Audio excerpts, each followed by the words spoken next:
신약성경 누가복음 18장을 보면 한 동네에 불의한 재판관과 과부가 살고 있었습니다.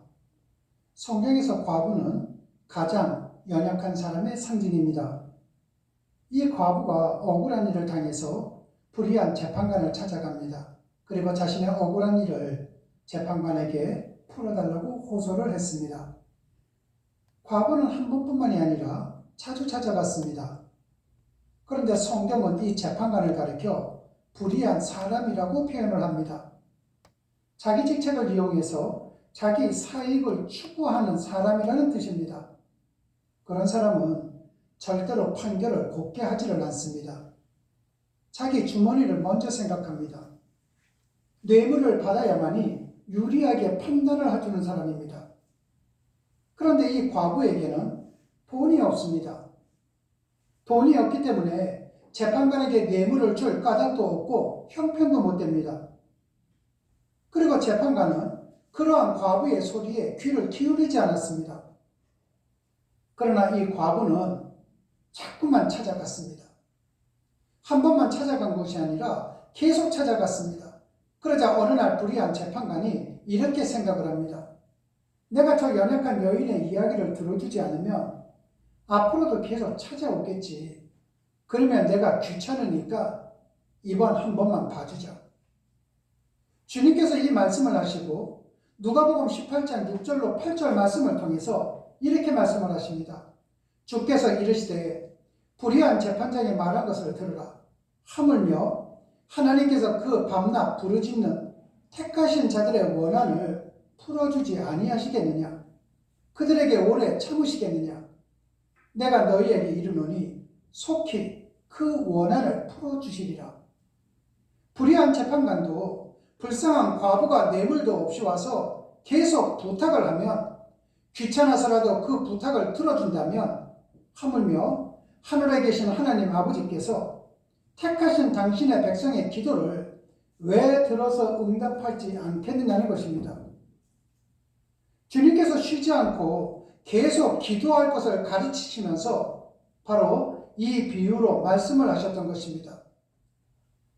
그렇다면 만약 주님께서 이 말씀을 하시고 여기서 끝났더라면 흔히 우리가 오해하듯이 그리스도인들 믿음 역시 불교를 믿는 신자들의 믿음과 다를 바 없이 나의 원한을 풀어달라고 나의 소원과 나의 바램만을 하나님 앞에서 밤이고 낮이고 새벽마다 울부짖고 응답받는 것을 믿음이라고 생각할 수 있지 않겠습니까? 그런데 예수님께서는 그렇게 말씀하시는 것으로 끝나지를 않았습니다. 이 단락은 누가복음 18장 8절 마지막 구절을 통해서 이렇게 대반전을 이룹니다. 그러나 인자가 올 때 세상에서 믿음을 보겠느냐 하시니라. 지금 주님께서 기도를 말씀하시면서 기도는 쉬지 않고 계속하는 것이다. 기도하면 살아계시는 하나님으로부터 응답받을 것이다. 라고 말씀하시면서 제일 마지막에 말씀하시기를 그러나 인자가 이 세상 끝날 올 때 믿음을 보겠느냐 이렇게 반문을 하십니다. 도대체 무슨 의미겠습니까? 나의 바램, 나의 욕구, 나의 뜻만을 하나님 앞에 반복하는 것은 하나님께서 우리에게 요구하시는 믿음이 아니라는 것입니다.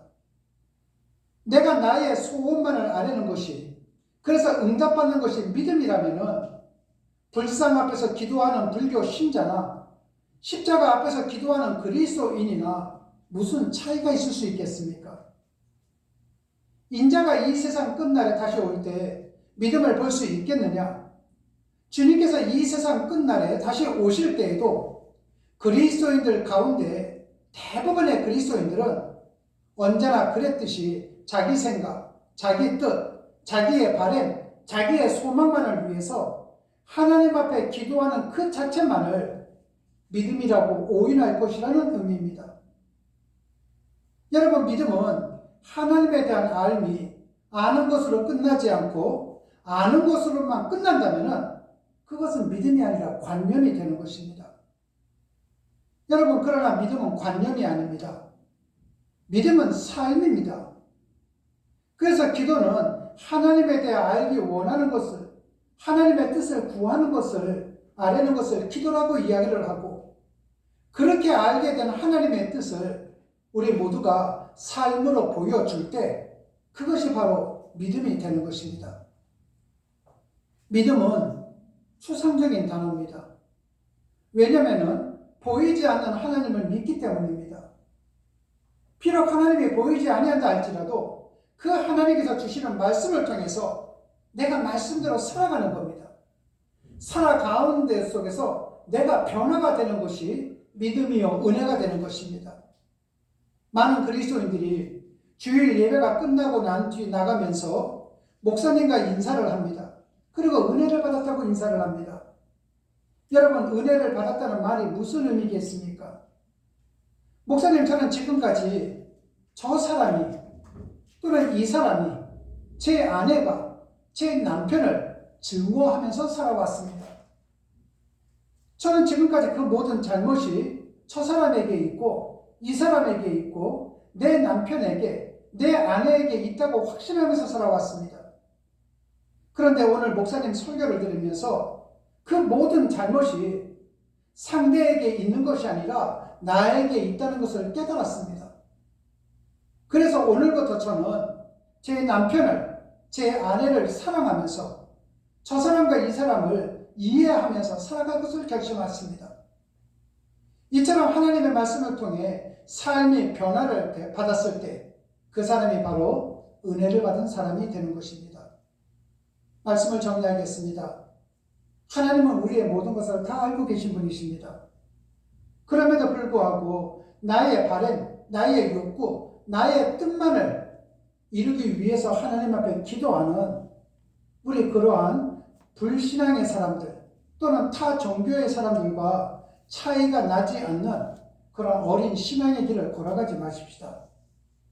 이제부터는 내 뜻은 어떤 상황 속에서 있든 하나님께서는 다 안다는 확신을 가지고 하나님의 뜻을 구하는 기도 속에 삶으로 그 말씀을 실천해 나감으로 인하여 우리 모두 은혜 받은 사람들답게 살아가는 저와 여러분이 되시기를 주님의 이름으로 축원합니다.